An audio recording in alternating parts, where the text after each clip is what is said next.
Magandang tanghali mga idol. Medyo may kunting mensahe lang ako mga idol. Para sa mga magulang o anak mga idol. Kasi ngayon karamihan kasi mga idol, ang mga bata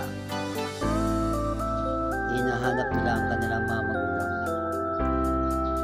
Nagtatanong sila sa mga ina nila kung nasaan ang kanilang papa or daddy. Siyempre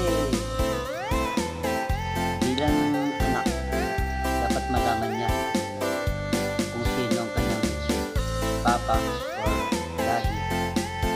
Karapatan ito ng bata na malaman. Ang solution nasa inahan. Marami nga naghahanap. Minsan napapanood ko nga sa YouTube, sa Facebook. Marami naghahanap yung mga bata. Nagtatanong kung sinong ama nila. Ako naman mga idol, ako mismo naghahanap sa anak ko na si Margaret Tiston. Kung sino man ang kilala kay Margaret Tiston, sana po masabi nyo tungkol sa kanya kung sinong totoo niyang papa. Karapatan ng bata, lalo na ngayon hindi na siya bata, dalaga na siya, almost 21 or 22 na ngayon siya. Ang masasabi ko lang sa ina ni Margaret na si Marina Tiston,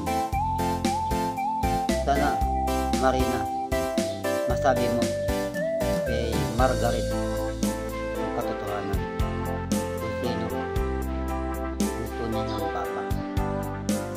Karapatan ni Margaret na malaman ang katotohanan. Kaya sana Marina, masabi mo na kay Margaret, maawa ka sa kanya. Wag lang sarili mo ang iniisip mo. Sana masabi mo hindi pa huli ang lahat, na malaman niya ang totoo niyang papa. Ngayon anak, kung napapanood mo ito, Margaret Tiston, nandito lang yung page ko, ilalagay ko ang number ko. Please call me para makapag-usap tayo. Actually maraming nangyari sa akin sa Manila. Actually hinanap din kita, hinahanap ko kayo noon. Siguro mga 2017 or 16, hinahanap kita, hinahanap ko kayo.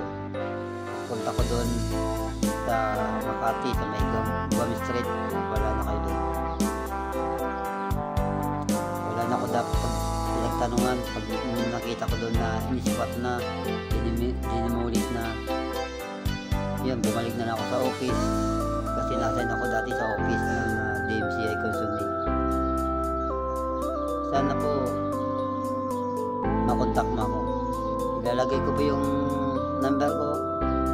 Ikaw na pong bahala, Margaret Tiston, kung kumontak sa akin para paano makapag-usap tayo. Yun lang masasabi ko. Sana naman Marina Tiston, masabi mo kay Margaret ang pawang katotohanan naman.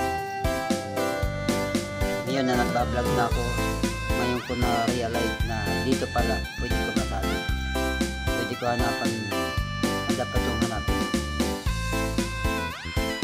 Sana Marina Tiston, masabi mo ang katotohanan sa anak natin. Sana matakot sa Diyos. Yun lang.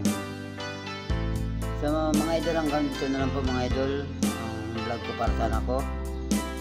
See you next vlog na lang mga idol. Thank you very much. Pag-share na itong video.